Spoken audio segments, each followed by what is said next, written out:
12. janvārī Raimondam Paulam apritēs 75.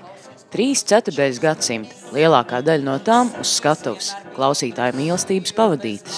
Cipars kā tāds, kāds viņš ir, atpakaļ viņi nepagriezīs. Tāds viņš ir, bet es absolūti nepievērstu tam uzmanību, jo, redzēt, man tas jubilejs tam man ir katru gadu, es tik daudz koncertos piedalos, un man tas ir viens, un apmēram mēs visu laiku esam tādā ritmā iekšā, ja, tā kā es nemīlu, ka te kaut kur uzkarināt, es arī aizliedzu kaut kāds cipars vai kaut ko, gaidīdams, ka kāds valsts vīrs man paspiedīs roku. Man tas nav vajadzīgs, un es domāju, ka kopā pabūt ar aktieriem, ar dziedātājiem, un galvenais kopā publika.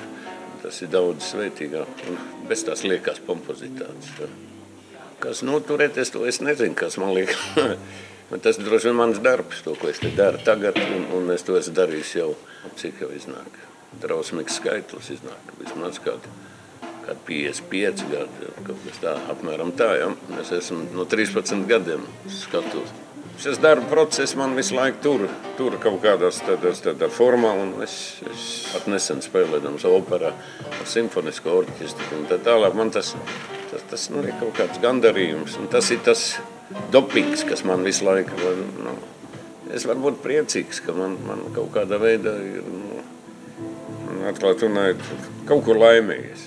Man ir izdevies diezgan bieži vien atrast kopīgu valodā klausītāju, ja, un tas ir tas, kas man visu laiku ir palīdzējis, it sevišķi koncertos, teātra izrādēs.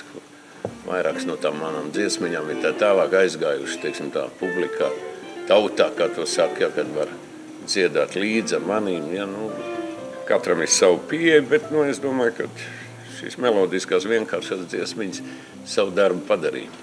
Savu dzimšanas dienu maestro aizvadīs viņa prāt īstajā vietā, turpat pie klavierēm uz skatuves.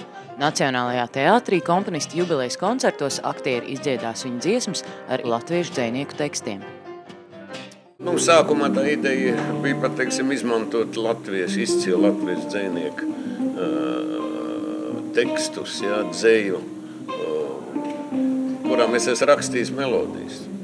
Sākot ar Rainu, Aspāziju, Plūdons un Boruks, un kas tur gan nav, ja, un arī 50. 60. gadu latviešu dzeju, kas parādījās ļoti spēcīgi, kā Belševits, kā Ziedonis, kā Peters, kā Čaklais, kā Rancāne no jaunām, tā arī Elksni, ja, un es ar lielu prieku tagad mēs iestudējam pilnīgi jaunas divas dziesmas, kur teksta autors ir izcils latviešu dzejnieks ar, man liekas, nepelnīti tagad varbūt pat drusciņ tā piemirsts, tas ir Jānis Sudrabkalns. Bet pamatā tā būs tāda, nevis tie pompozie, ko sauc par tiem jubilejas koncertiem, tā absolūti ne. Viņš ir izturēts kamera tādā mierīgā, ļaujot aktieriem pat lasīt dzeju, lasīt, nevis dziedāt, bet lasīt. Lai būtu mazliet savādāk nekā parasti. Bez tiem falšiem apsveikumiem, bez kaut ko vienkārši spēlēt un dziedāt.